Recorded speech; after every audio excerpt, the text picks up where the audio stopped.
कानून की जुर्म पे हुई आज एक और शानदार जीत। खतरनाक मुजरिम बाला सिंजू, जिसे बच्चों की तस्करी के लिए देश के हर राज्यों की पुलिस तलाश कर रही थी, वो आखिरकार सीआईडी के हाथों पकड़ा गया।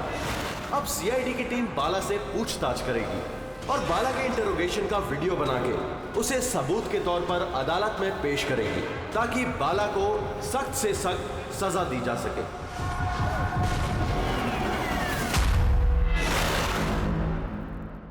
एक कप चाय ही मिलेगी? वो बच्चे कहाँ जिन्हें तूने बेचा है? मैंने किसी बच्चे को नहीं बेचा। बच्चे देश में है या विदेश में? मेरी चाय कहाँ है एसीपी साहब? देश में या विदेश में?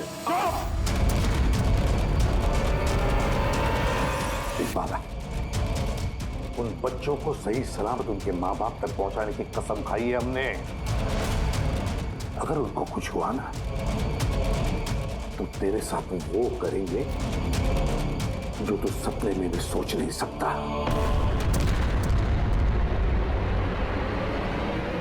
एसीपी साहब, आप मुझे धमकी दे रहे हो? हाँ? शुक्र मना हम लोग हैं तो सिर्फ बात कर रहे हैं। अगर दया होता ना तो क्या कर लेता वो? ज्यादा से ज्यादा मेरे लिए चाय बना के लाता वो।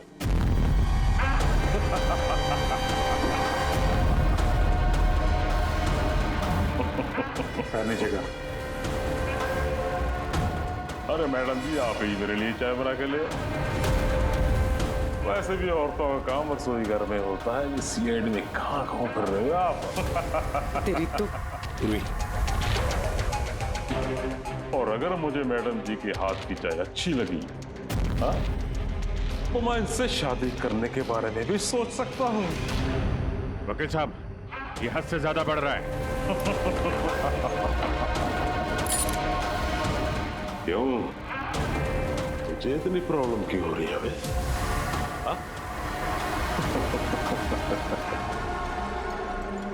तेरा इस मैडम के साथ कोई चक्कर वक्कर है क्या? ये आपने क्या किया? मेरे क्लाइंट पे हाथ उठाया आपने?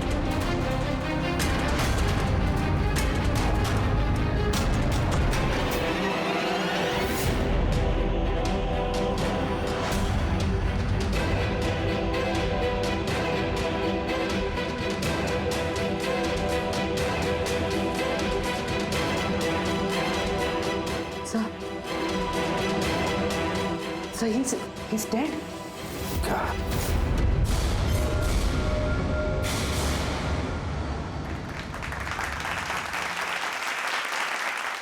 Good evening ladies and gentleman and welcome to सवाल जवाब।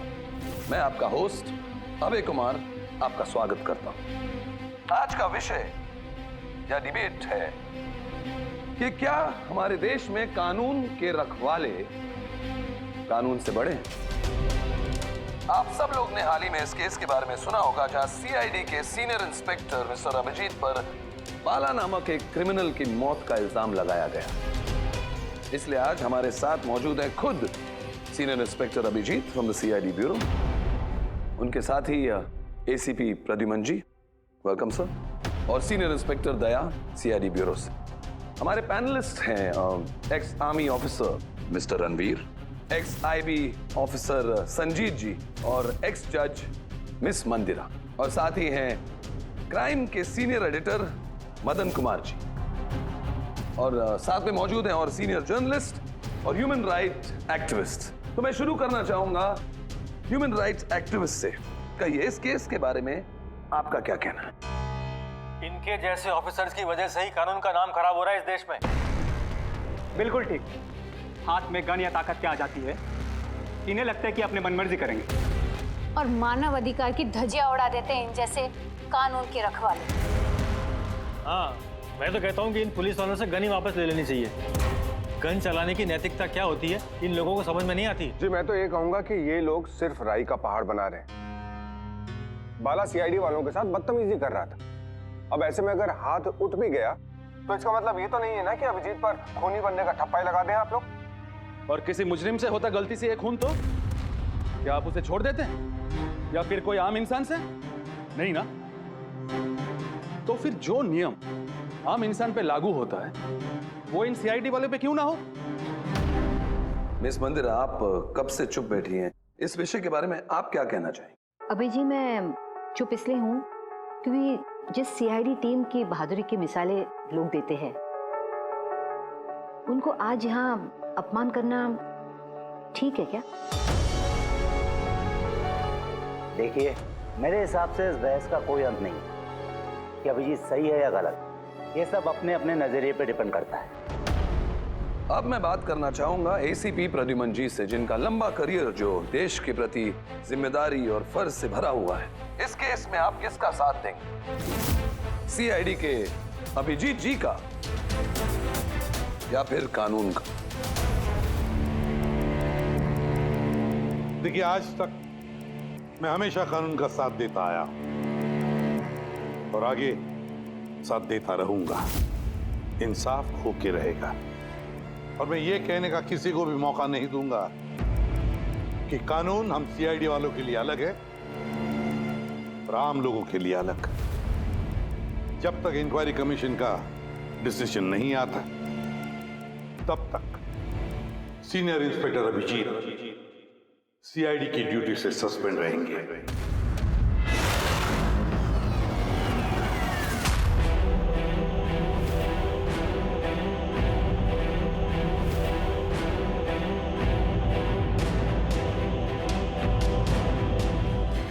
एक मिनट सर।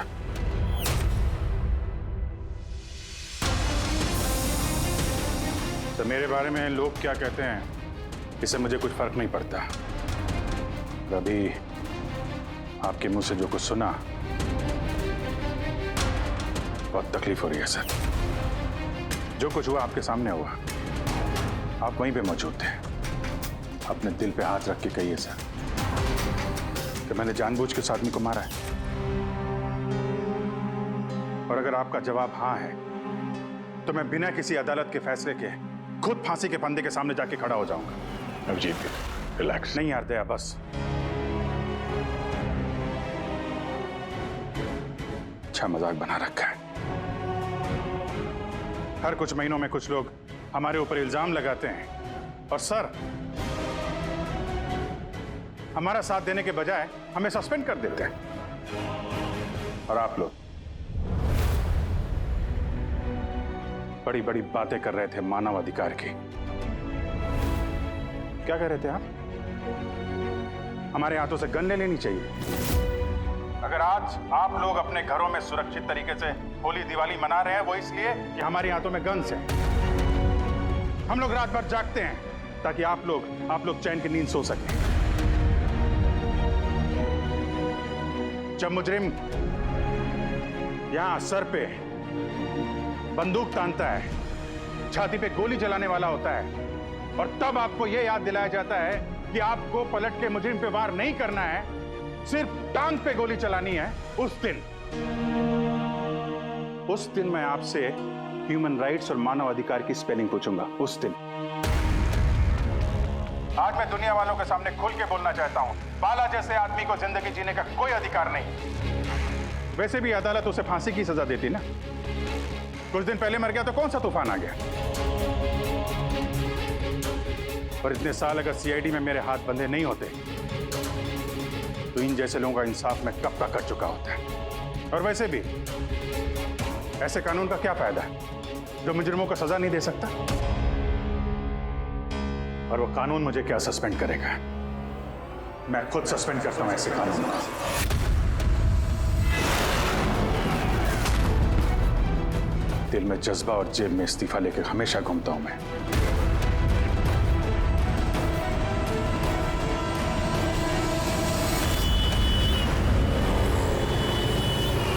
अरे यार, हम लोग तो दोस्त हैं यार, दोस्त। अरे मेरे दोस्त, क्या चाहिए आपको आज? अरे कुछ मेरे दोस्त के लिए लेके आओ यार। आप और हम एक चल चल। अभिजीत, क्या हो क्या तुम्हें? अरे कौन सी जगह पे बैठे और किस तरह के लोग हैं साथ में? चलो उठो उठो, चलो घर चलो। कहाँ चले? सीआईडी ब्यूरो ही तो मेरा घर था और मुझे वहां जाने की परमिशन नहीं। सर सब ठीक हो जाएगा सर, आप यहाँ से चलिए। सब ठीक हो जाएगा। इससे ज्यादा और क्या ठीक होगा? और अब मैं सीआईडी ऑफिसर नहीं हूं। कोई भी ह्यूमन राइट्स वाला, कोई भी इंक्वायरी कमीशन मेरा कुछ नहीं बिगाड़ सकती। सारे मुजरिमों को एक एक करके मार डालूंगा मैं, और तुम लोग भी मेरा कुछ नहीं कर सकते। और ना वो तुम्हारा एसीपी प्रद्युमन। जाओ उसके पास जाओ तुम लोग, मुझे तुम लोगों की शक्ल नहीं देखनी। जाओ। अभिजीत, तुम होश में भी हो? तुम्हें पता है तुम क्या बोल रहे हो? अरे छोड़ो यार, ये दोस्ती दिखानी थी ना, तो उस दिन दिखानी चाहिए। आज ये अपनेपन का ढोंग करने की कोई जरूरत नहीं है। क्या बोला तुमने?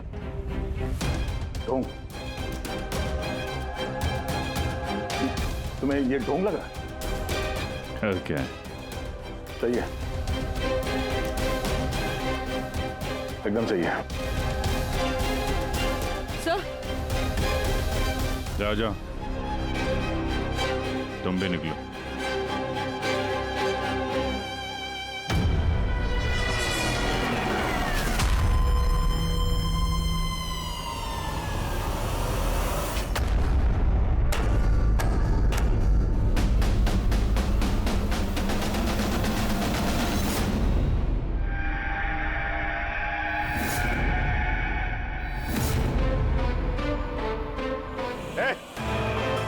कौन है यहाँ? ये आंखों में पट्टी क्यों बांध रखी है? बोलो मुझे, कहां लेके आ गए? कौन हो तुम लोग? खोलो मुझे।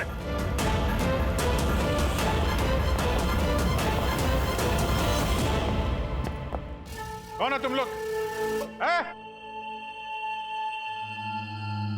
पट्टी खोलो।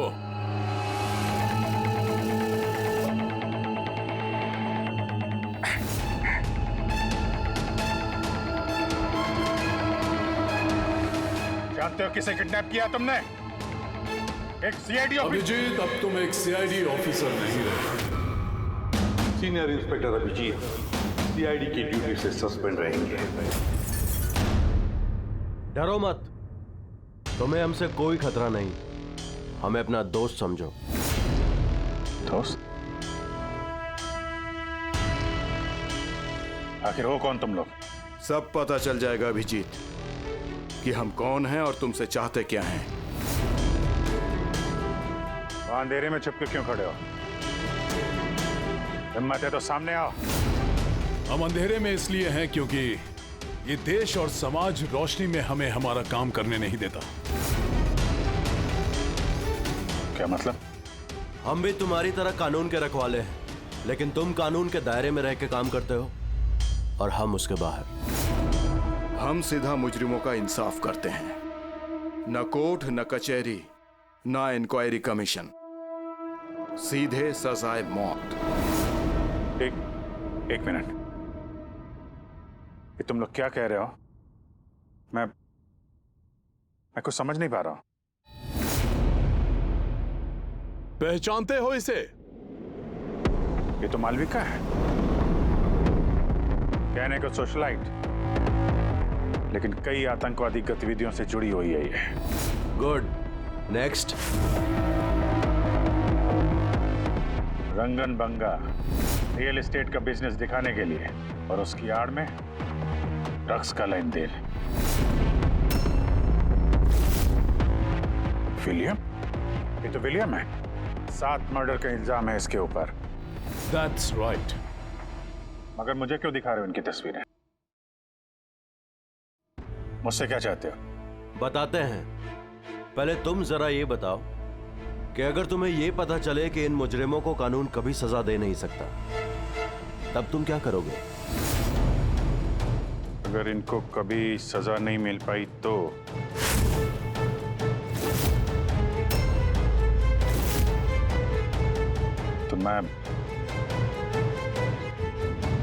मैं खुद मार दूंगा इनको। वैसे भी किसी भी मुजरिम को इस धरती पे सांस लेने का हक नहीं है।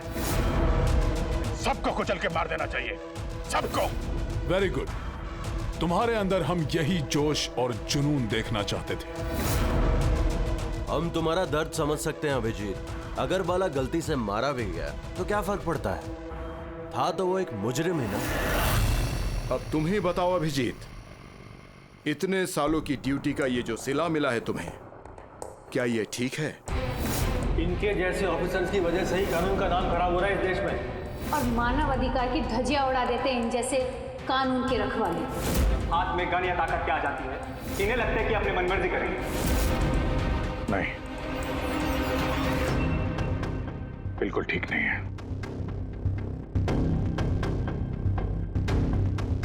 सिर्फ मैं ही जानता हूं सम्मान का घूंट पीने से क्या बीत रही है मुझ पे, किस आग में चल रहा हूं मैं। हम समझते हैं अभिजीत, इसलिए तो तुम्हारी तरफ दोस्ती का हाथ बढ़ा रहे हैं।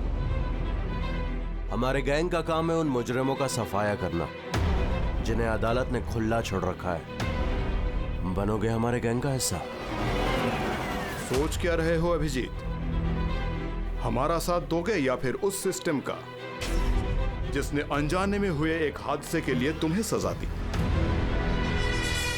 मैं नहीं जानता कि तुम लोग कौन हो, पर जब लड़ाई जुर्म और मुजरिमों के खिलाफ है तो अभिजीत का जवाब हमेशा हाँ है। पर इससे पहले तुम्हें अपनी वफादारी की परीक्षा देनी होगी। वफादारी की परीक्षा? कौन है आदमी?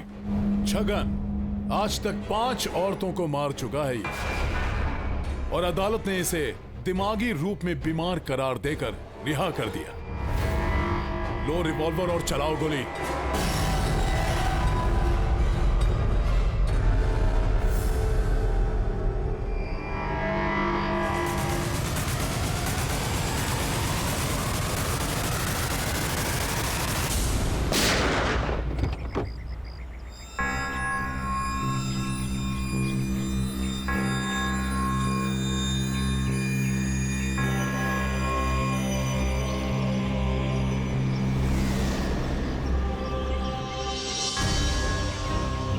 हमारे फ़ोन का इंतज़ार कीजिएगा। और हाँ, जो आपको तकलीफ हुई ना, उसके लिए सॉरी। और एक बात ध्यान में रखिएगा, फ़ोन हमेशा अपने साथ रखिएगा। अगर बाथरूम जाना है तो भी।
मैं आ गया।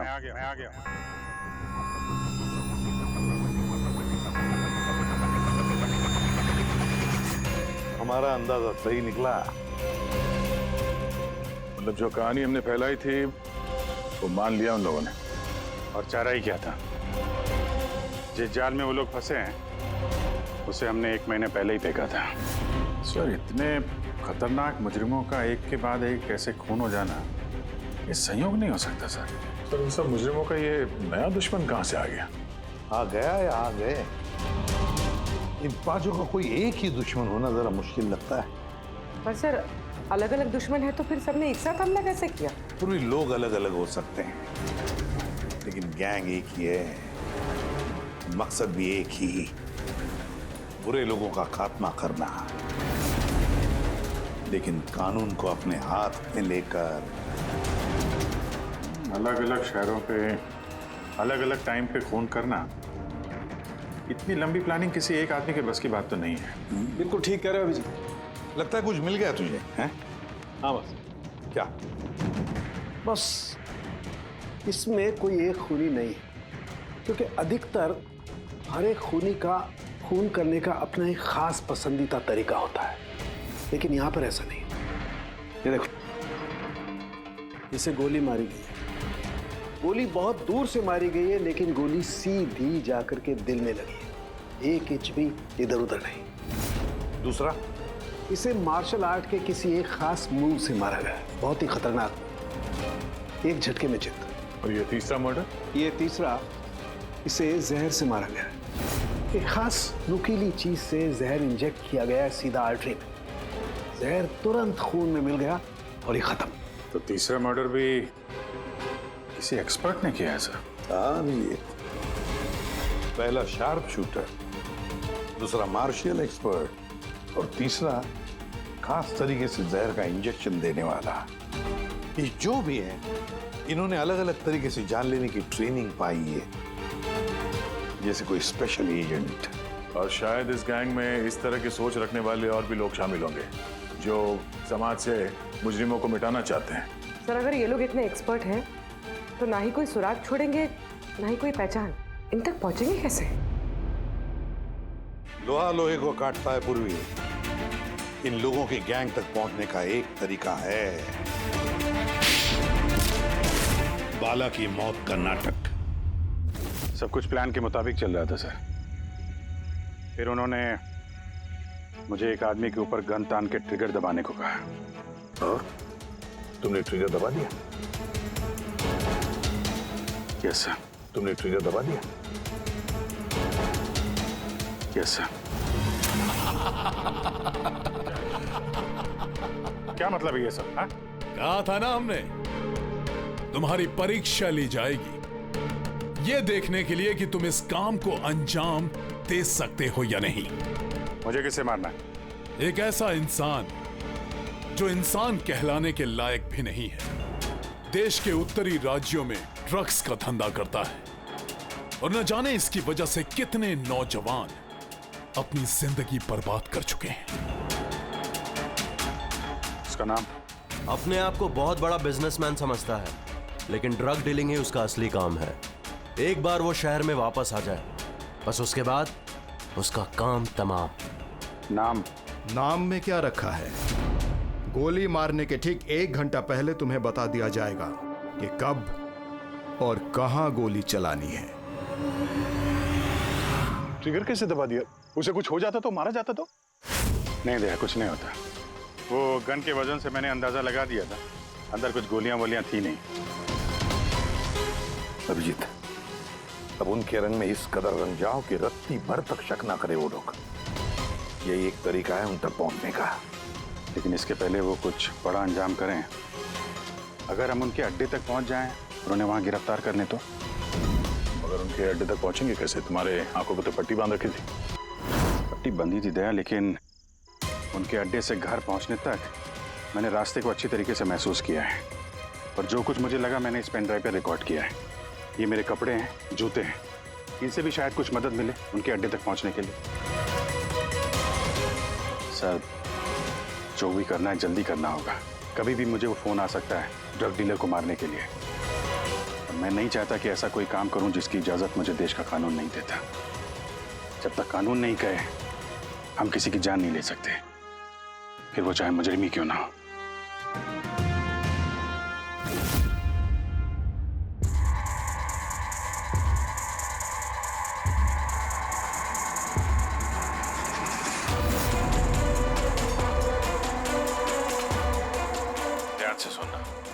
मिला के 1.5 घंटे लगे थे मुझे उनके अड्डे से अपने घर आने में।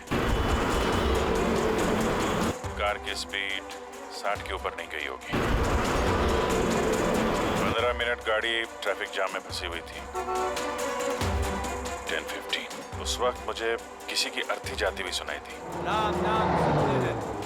और हाँ, जब हम अड्डे से निकले थे तो वहाँ कहीं मंदिर में आरती हो रही थी लाउड स्पीकर पर। और कुल मिला के 6 ट्रैफिक सिग्नल पे गाड़ी रुकी थी और कुछ 5 फ्लाईओवर्स थे और हर फ्लाईओवर को क्रॉस करने में करीब 40 से 45 सेकंड लगते।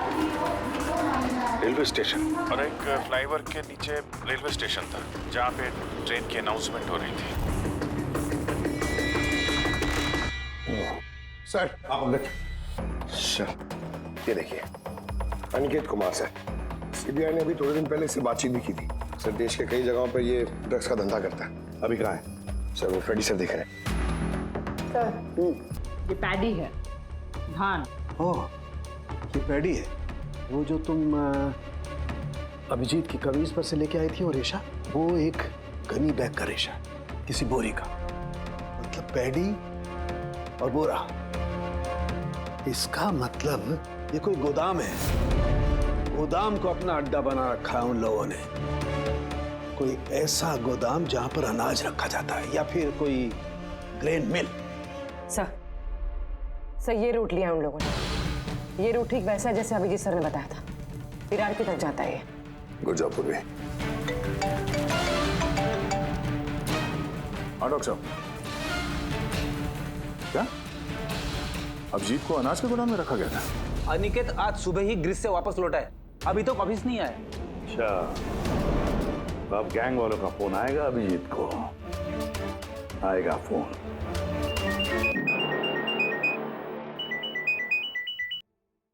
हेलो, आपके लिए एक खुशखबरी है अभिजीत सर। जिस घड़ी का आपको इंतजार था वो आ गई है। आज आपके शुभ हाथों से एक मुजरिम को सजा मिलेगी। ठीक 1.5 घंटे के बाद एक काले रंग की गाड़ी आएगी आपके पास और बता देगी कि आपको किस पे और कहां गोली चलानी है। मगर राइफल कौन सी है? क्या फर्क पड़ता है राइफल कौन सी है? आपको तो सीआईडी ट्रेनिंग में हर किस्म की ट्रेनिंग दी जाती है ना? नहीं, ट्रेनिंग तो मुझे सारे हथियारों की है, लेकिन मेरे पास सिर्फ एक ही चांस है गोली मारने का। तो अगर मुझे पता हो हथियार कौन सा है तो थोड़ी आसानी होगी। RS 451। Okay, RS 451।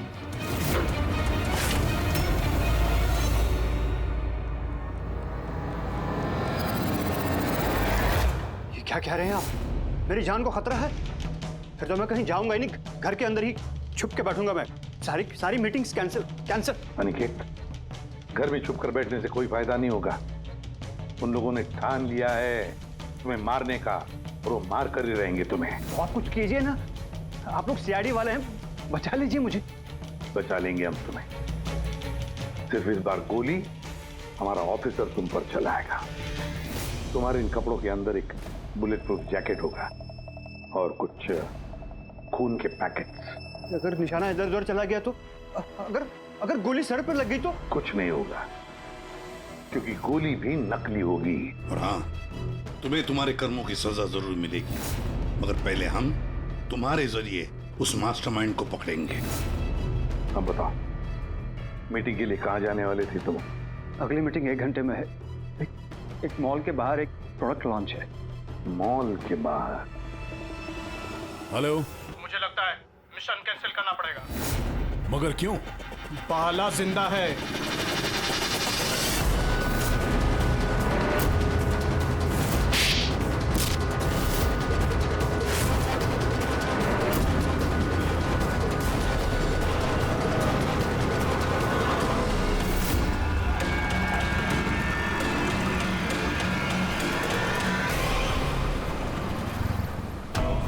बहुत बड़ा धोखा हुआ हमारे साथ में। अभिजीत के हाथों किसी का खून हुआ ही नहीं है। प्लान कैंसिल नहीं करेंगे आप। सीआईडी और अभिजीत को इस धोखे की बहुत भारी कीमत चुकानी पड़ेगी।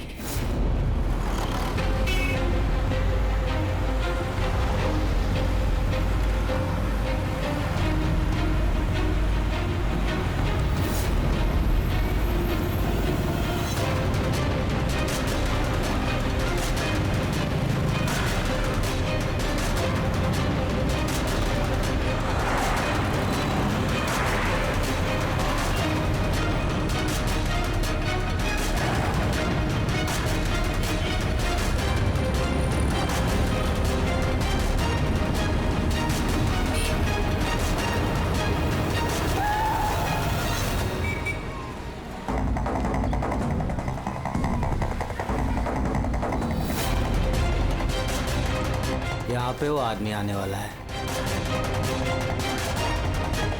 पर वो आदमी आया कौन? सब्र रख, पता चल जाएगा। चल तुझे वो जगह दिखाता हूँ जहाँ से तुझे गोली चलानी है उस पर।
गोडाउन तो एकदम खाली है, कोई भी नहीं है यहाँ पे।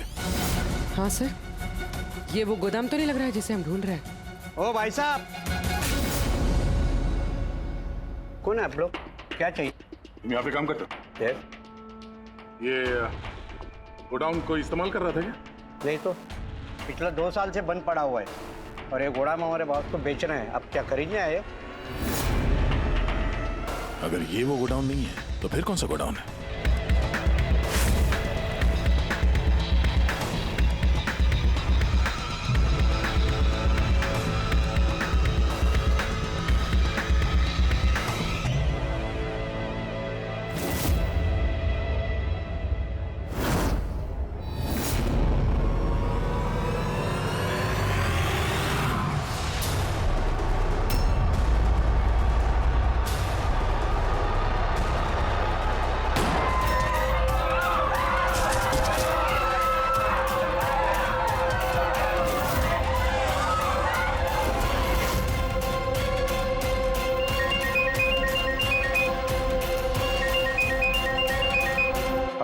मुबारक हो अभिजीत, तेरी कामयाबी के लिए।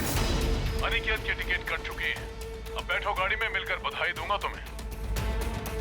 ठीक है, आ रहा हूं मैं।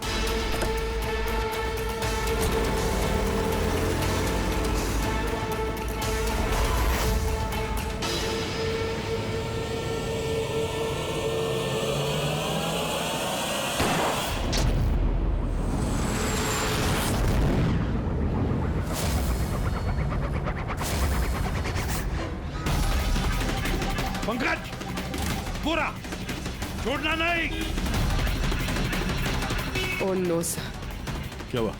सर मुझसे एक गलती हो गई। वो तिलक नगर वाला गोदाम मिस हो गया।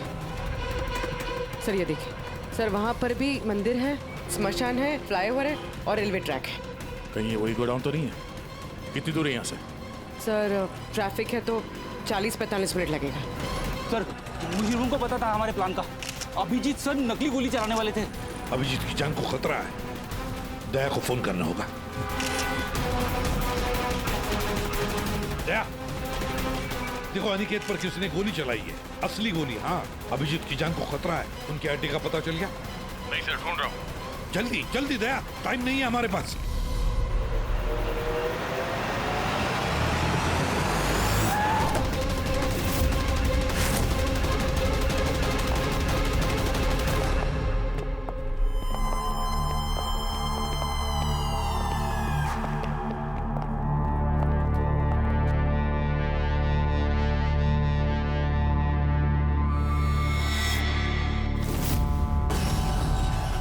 बहुत बहुत बधाई हो तुम्हें, वेल डन। अनिकेत के मौत की खबर हर न्यूज चैनल पर छा गई और अब तुमने हमारा विश्वास जीत लिया है। इसलिए अब हम अंधेरे से रोशनी में आकर तुमसे अपनी पहचान करवाएंगे।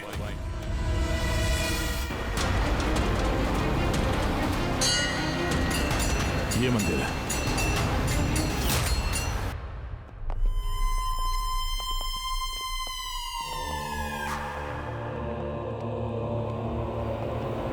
हमारे पैनलिस्ट हैं ex IB officer Sanjeet ji, ex जज miss Mandira, ex army officer mister Ranveer. Oh, तो आप लोग हैं? हाँ, हम। क्यों? हैरानी हुई हमें देखकर? भूल गए उस दिन जब सिर्फ मैंने तुम्हारा समर्थन किया था?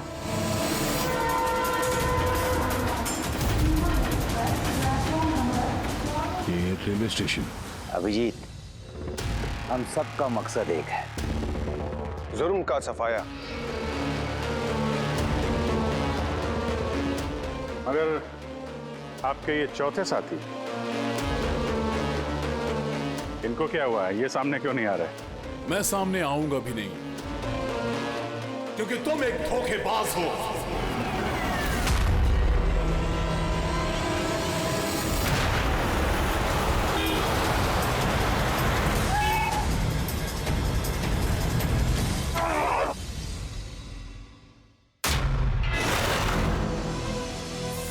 बाला जिंदा है? हाँ, ये जिंदा है, क्योंकि ये सब सीआईडी की सोची समझी चाल थी हमें फंसाने के लिए।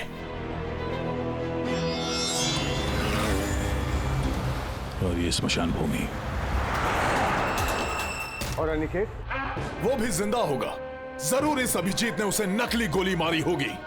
अभिजीत, इस धोखे की सजा सिर्फ मौत है, सिर्फ मौत।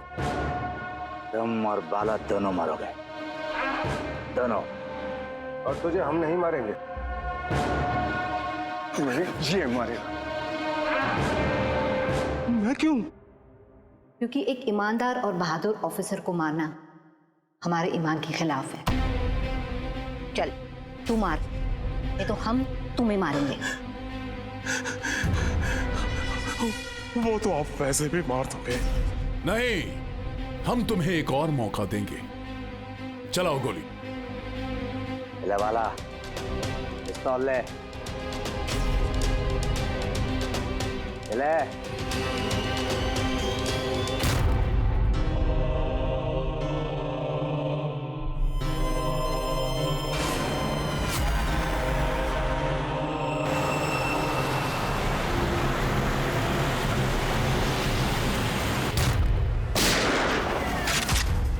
कोई नहीं भागेगा। चल। मैं आपका होस्ट अभय कुमार। हम लोगों ने जो कुछ भी किया उसका हमें बिल्कुल अफसोस नहीं। हम लोग भी देश के लिए कुछ करना चाहते थे, जैसे आप लोग करना चाहते हो। देश के लिए कुछ कर गुजरना बड़ी अच्छी बात है, पर जो रास्ता तुम लोगों ने अपनाया ना, वो गलत है, कानून के खिलाफ है। तो कानून कौन सा 100% परफेक्ट है? ये वही कानून है जिसके चलते इतने सारे मुजरिम समाज में आजाद घूम रहे हैं। उस अनिकेत को भी आपने बचा लिया ना? हाँ, अनिकेत को हमने बचा लिया, सिर्फ गोलियों से, कानून से नहीं, समझे? रही बात परफेक्शन की, तो 100% परफेक्ट कुछ भी नहीं होता है, उसे बनाना पड़ता है। आप लोगों का तरीका क्या परफेक्ट है? क्या गारंटी है इस बात की कि अपनी सनक के चलते तुम लोगों ने सिर्फ गुनहगारों को ही मारा है, किसी निर्दोष को नहीं? अब उसी अदालत के सामने जाकर अपनी शिकायत पेश करना, उस अदालत से जिससे तुम इतने परेशान हो। अब वही अदालत तुम्हारा इंसाफ भी करेगी। अब पता चलेगा तुम लोगों को कि अपने देश के कानून की मर्यादा का एहसास क्या होता है। केस बड़ा ही पेचीदा था सर। हाँ, तो मुजरिम भी तो पकड़े गए और एक केस खत्म। चलो भाई, घर नहीं जाना क्या? मगर अभी एक अपराधी को पकड़ना बाकी है। क्यों दया? Hello CID. कौन है आप लोग? क्या चाहिए? मैं विक्रांत हूँ, क्राइम टीम से। हमें यहाँ की तलाशी लेनी है। ये सर्च वारंट है।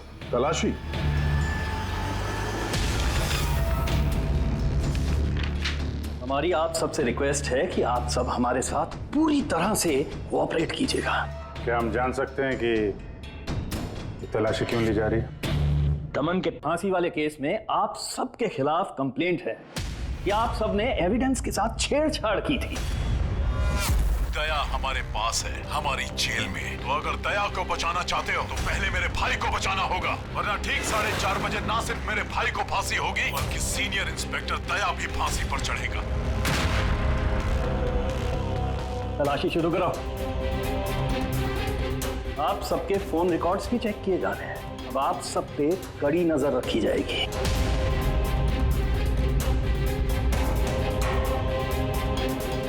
और हाँ, आप सबके साथ अकेले अकेले सवाल जवाब भी किए जाएंगे। मेरी आपको पर्सनल सलाह है, जो भी बोलना बिल्कुल सच बोलना। ये सीआईडी का फ्यूचर तय करेगा। सीआईडी से हैं, कोई पानी का बुलबुला नहीं। और तुम कौन होते हो हमारा फ्यूचर तय करने वाले? सीआईडी की बुनियाद सच की नींव पे टिकी है। झूठ बोलना हमें आता नहीं। हाँ हाँ पता है, आप सीआईडी वाले हो, पता है।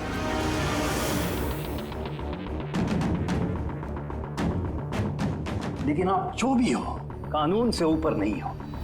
और अब वक्त आ गया है कि आपको कानून की याद दिलाई जाए। ना पता है हमें, हम कानून से ऊपर नहीं, पर हम कानून के रखवाले हैं।